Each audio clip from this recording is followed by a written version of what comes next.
Hi అండి. ఎప్పుడు cauliflower curries fries తిని తిని బోర్ అయిపోయారా? అయితే ఈ రెసిపీ ఒకసారి ట్రై చేయండి. ఈ రెసిపీని వేడి వేడి అన్నంలో కలిపి తింటే చాలా అంటే చాలా టేస్టీగా ఉందండి. ఇంకా లేట్ చేయకుండా ప్రాసెస్ లోకి వెళ్ళిపోదాం. ముందుగా ఒక కడాయిలో వాటర్ తీసుకొని దాంట్లో సాల్ట్ పసుపు వేసి బాగా మిక్స్ చేయండి.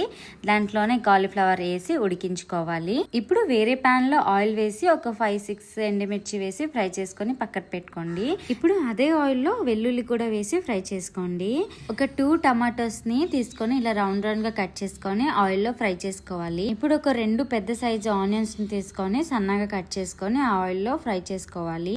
ఇలా ఫ్రై అయిన తర్వాత గ్యాస్ ఆఫ్ చేసి ఆ ఆనియన్స్ ని చల్లారి పెట్టుకోవాలి.